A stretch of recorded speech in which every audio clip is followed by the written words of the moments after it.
सो hey guys welcome back, स्वागत है आप सभी लोगों का एक और नई वीडियो में। तो गाइस पोकेमॉन वर्ल्ड में ऐसे काफी सारी चीजें हैं या फिर हम कई सीक्रेट्स हैं जिनके बारे में हमको नहीं पता है, या फिर कुछ ऐसी मिस्ट्रीज भी है जिनको सॉल्व नहीं किया गया। तो आज के इस वीडियो के अंदर हम कुछ ऐसे सीक्रेट्स या फिर मिस्ट्रीज को सॉल्व करने वाले हैं। एंड आज के इस वीडियो के अंदर आपको पोकेमॉन के बारे में कुछ डार्क सीक्रेट्स भी जानने को मिलेंगे। एंड अगर आप लोगों ने इस वीडियो का पार्ट 1 नहीं देखा है तो उसको भी चेकआउट कर लेना, उसके अंदर भी मैंने काफी सारे सीक्रेट्स बताए थे। एंड हाँ, वीडियो स्टार्ट करने से पहले वीडियो को लाइक कर देना और चैनल को सब्सक्राइब करके बेल आइकन को प्रेस कर देना। तो अब मैंने जब ये सब बोल दिया है, वीडियो को स्टार्ट करते हैं। Let's get started.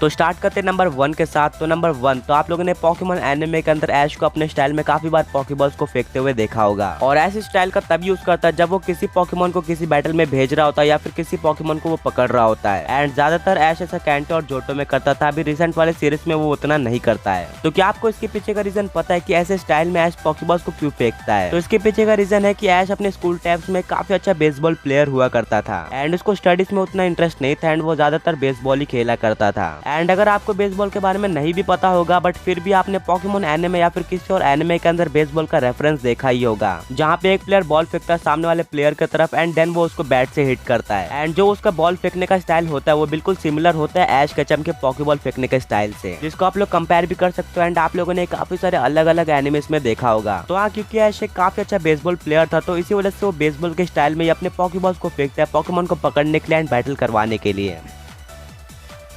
और नंबर 2, तो पोकेमॉन के हेड राइटर यानी कि ताकेशी शुडो ने एक बुक लिखी थी जिसका नाम था पॉकेट मॉन्स्टर द एनिमेशन। इसके अंदर पोकेमॉन के काफी सारे सीक्रेट्स बताए गए थे जिसको आप लोग पढ़ सकते हो। एंड इन्हीं में से कुछ सीक्रेट्स भी उसी बुक में थे। तो आप लोग इन सारे सीक्रेट्स को कैनन या फिर ऑफिशियल कह सकते हो क्योंकि वो ऑफिशियल हेड राइटर की तरफ से थे पोकेमॉन के। एंड ये वाला सीक्रेट भी उसी बुक में था। तो जैसे कि आपको पता है कि अभी के टाइम में जिम लीडर्स कितने ज्यादा ऑनेस्ट होते हैं एंड कितने अच्छे से बिहेव करते हैं ट्रेनर से, बट इस बुक में ऐसा लिखा हुआ है कि अगर कोई जिम लीडर 3 बार लगातार हार जाता है तो उसको अपने पोस्ट से निकाल दिया जाता है या फिर वो जिम लीडर नहीं रहता उसके बाद से। एंड ये रूल एक तरह से सही भी था क्योंकि जिम लीडर्स को ऑफ कोर्स स्ट्रांग होना ही चाहिए, बट इस रूल की वजह से जिम लीडर्स के ऊपर बहुत ज्यादा प्रेशर होता था जिस वजह से वो जब भी हार रहे होते थे तो चीटिंग वगैरह करते थे, जिस वजह से जिम बैटल्स भी काफी अनफेयर होने लगे थे एंड जिम लीडर्स भी पोकेमॉन ट्रेनर या फिर चैलेंजर से अच्छे से बिहेव नहीं करते थे एंड वो काफी रूडली बात करते थे एंड ऑफ कोर्स चीटिंग तो करते थे, जिस वजह से आगे जाके इन सारे रूल्स को हटा दिया गया था। एंड जब फाइनली इन सारे रूल्स को हटा दिया गया था तो पोकेमॉन वर्ल्ड में काफी इंप्रूवमेंट देखने को मिली थी। एंड अभी तो हम देखते हैं कि जिम लीडर्स कितने अच्छे तरीके से बिहेव करते हैं पोकेमॉन ट्रेनर या फिर चैलेंजर्स के साथ। नंबर 3, तो हमको ये तो पता है कि ऐश की एज नहीं बढ़ती है एंड वो अभी तक 10 साल का है, बट क्या इसका मतलब ये है कि पोकेमॉन वर्ल्ड में किसी की भी एज नहीं बढ़ती एंड वो अपने एज पे स्टक है, मतलब वहीं पे रुके हुए हैं? तो नहीं, शायद से ऐसा नहीं है क्योंकि पोकेमॉन सन एंड मून के अंदर आपको याद होगा कि प्रोफेसर कुकुई का एक बेटा होने वाला था जो कि नहीं हुआ था। याद रखना, वो सन एंड मून या फिर अलोला के टाइम पे हुआ भी नहीं था, बट जब ऐश दोबारा पोकेमॉन जर्नीज के अंदर अलोला रीजन जाता है यानी कि विजिट करता है तो वहाँ पे वो प्रोफेसर कुकुई से दोबारा मिलता है। एंड वहाँ पे जो प्रोफेसर कुकुई का बेटा था जो कि सन एंड मून में हुआ भी नहीं था, वो यहाँ पे 1 साल का हो चुका था एपिसोड 37 में, बट इससे पहले हमें किसी की भी एज बढ़ते हुए नहीं दिखाई गई थी। तो हो सकता है कि पोकेमॉन सन एंड मून के बाद ऐश की एज भी 1 साल बढ़ी हो, और सिर्फ ऐश की नहीं, पोकेमॉन वर्ल्ड में जितने भी कैरेक्टर्स हैं जिनकी एज अभी तक नहीं बढ़ती थी उनकी बढ़ने लगी हो। नंबर 5, तो क्या आपको पता है साइकिक टाइप ह्यूमन से इंस्पायर्ड है? एंड अगर इंस्पायर्ड नहीं है तो बहुत ज्यादा सिमिलर है ह्यूमन से। एंड आप लोगों ने नोटिस किया होगा कि साइकिक टाइप की अपीयरेंस थोड़ी बहुत ह्यूमंस की तरह लगती है, जैसे कि म्यूटू या फिर एलेक्सांडर। इनफैक्ट कडाब्रा के पॉकेडेक्स एंट्री में तो ये भी लिखा हुआ था कि वो ह्यूमन से कन्वर्ट होकर पोकेमॉन बनाया। And additionally psychic type weak होती है ghost, dark and bug typing से। एंड अगर आप ध्यान लगाओगे तो ये जो तीनों टाइपिंग्स है वो ह्यूमंस के कॉमन फोबिया से या फिर ह्यूमंस को कॉमनली इनसे डर लगता है, या फिर आप ऐसा कह सकते हो कि जो तीनों चीजें हैं वो ह्यूमंस की भी वीकनेसेस हैं। एंड कुछ इसी तरह साइकिक टाइप जेन 1 में सबसे स्ट्रॉन्गेस्ट टाइपिंग थी, तो इसी बात से कंफर्म हो जाता है कि साइकिक टाइप को ह्यूमन से इंस्पायर होकर बनाया गया था। तो आगे बढ़ने से पहले एक टॉक क्विज, तो ये बताओ कि ऐश के जो फादर थे वो क्या बनने निकले थे, यानी कि उनका ड्रीम क्या था? नंबर 5, तो अगर मैं आप लोगों से पूछूं कि ऐश की फेवरेट टाइपिंग कौन सी है तो आप लोग ऑफ कोर्स फायर या फिर इलेक्ट्रिक टाइप आंसर दोगे, बिकॉज ऐश का मेन पोकेमॉन पिकाचू है एंड वो कॉमनली फायर टाइप्स को यूज करता है, बट इसके बावजूद भी ऐश की फेवरेट टाइपिंग ग्रास टाइप है। एंड सरप्राइजिंगली वो ग्रास टाइप पोकेमॉन्स को उतना यूज भी नहीं करता एंड जो उसका फेवरेट कलर है वो है डार्क ग्रीन। एंड शायद से इसी वजह से ऐश को ग्रास टाइप पोकेमॉन्स पसंद है। एंड क्या आपको पता है एक्चुअली जो ऐश केचम का नाम है वो इसका निकनेम है, ना कि पूरा नाम है। हाँ, ये चीज हमें officially Pokemon black and white series के अंदर पता चलती है, जहाँ पे उसका पूरा नाम एस्टोन केचम बताया जाता है। एंड ये भी बताया जाता है कि ऐश उसका निकनेम है या फिर उसको शॉर्ट में उसके दोस्त या फिर सब लोग बुलाते हैं।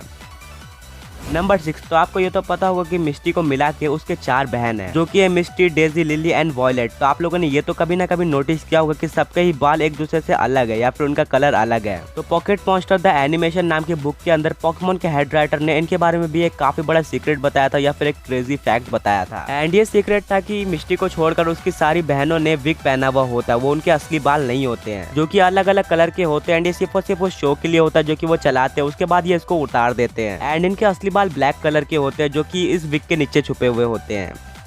नंबर 7, तो आप लोगों ने कभी ना कभी ऐश के फेस पे जी टाइप के जो साइन है वो देखे होंगे। एंड अगर देखे होंगे तो आपने डेफिनेटली सोचा होगा कि ये क्यों है। तो पहले तो मुझे लगता था कि सिर्फ और सिर्फ ऐश के एक कैरेक्टर डिजाइन का पार्ट है, बट आगे जाके जब मैंने इसके ऊपर रिसर्च की तो मुझे काफी सारे अलग अलग तरीके की थ्योरीज देखने को मिली, जिनमें एक थ्योरी यही भी थी कि ये जेड जो साइन है वो जी क्रिस्टल को दर्शाता है। बट जो थ्योरी मुझे सबसे सही लगी वो थी कि ये इलेक्ट्रिक टाइप को दर्शाता है, क्योंकि ऐश का सबसे पहला और मेन पोकेमॉन पिकाचू था एंड उसका फेवरेट मूव भी थंडर बोल्ट है। एंड शायद से इसी वजह से पोकेमॉन क्रिएटर ने ऐश को जी साइन दिया था। तो ये सिर्फ एक थ्योरी है, कंफर्म नहीं है, हो सकता है कि ये कैरेक्टर डिजाइन ही हो।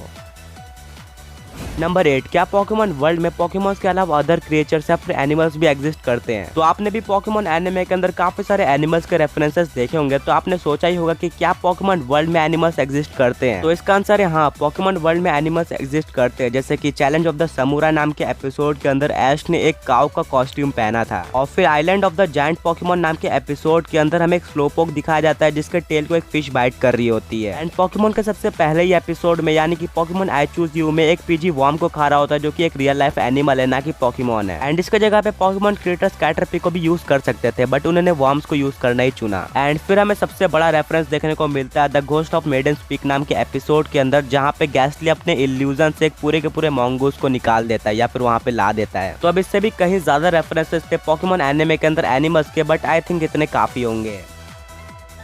नंबर 9, तो पोकेमॉन वर्ल्ड में कुछ ऐसे भी पोकेमॉन्स होते हैं जिनके हमें फुल बॉडी को रिवील नहीं कराया जाता है, एंड उन्हीं में से एक है डक्ट्रियो। ऑफ कोर्स डक्ट्रियो का हमें ऊपर का पार्ट दिखाया गया है कि वहाँ पे 3 डक्ट्रियो होते हैं, बट नीचे का पार्ट हमें कभी भी नहीं दिखाया गया है क्योंकि वो हमेशा जमीन के नीचे रहता है। तो हाँ, आप लोगों ने भी सोचा ही होगा कि डक्ट्रियो के आखिर नीचे क्या होता है। तो ये देखो, ये रही आपके सामने इमेज, एंड इस इमेज के अंदर पूरी तरीके से दिखा दिया गया है कि डक्ट्रियो के नीचे क्या होता है। कुछ खास तो नहीं है, बट नीचे एक स्टोन टाइप का लग रहा है जिसके ऊपर 3 डक्ट्रियोस हैं। एंड इसको देखने के बाद हम ये बोल सकते हैं कि जो डक्ट्रियो की बॉडी होती है वो वही होती है जो कि हमें ऊपर से दिखाई जाती है, एंड उसके नीचे कुछ भी नहीं होता है, बस एक पत्थर होता है जिससे वो तीनों कनेक्टेड होते हैं। नंबर 10, तो पोकेमॉन के सबसे पहले एपिसोड में ऐश के हाथ में आप लोगों ने ये वोल्टॉप वाली क्लॉक देखी होगी, जो कि अलार्म क्लॉक होती है। तो पॉकेट मॉन्स्टर द एनिमेशन वाले बुक के अंदर ये भी बताया गया कि जो ये क्लॉक थी वो ऐश के मॉम ने उसको 10th बर्थडे पे दी थी, ऐश को गिफ्ट की थी। वेल, तो कैसे ये था आज के इस वीडियो के अंदर। अगर आपको इस वीडियो का पार्ट 3 चाहिए तो वीडियो को लाइक कर देना। लाइक हम रखते हैं 4000 लाइक्स का, उसके बाद इसका पार्ट 3 भी आ जाएगा। एंड कुछ नया जानने को मिला हो तो चैनल को सब्सक्राइब करके बेल आइकन को प्रेस कर देना। तो मिलेंगे ऐसे ऑसम कंटेंट के साथ। Until then, peace out.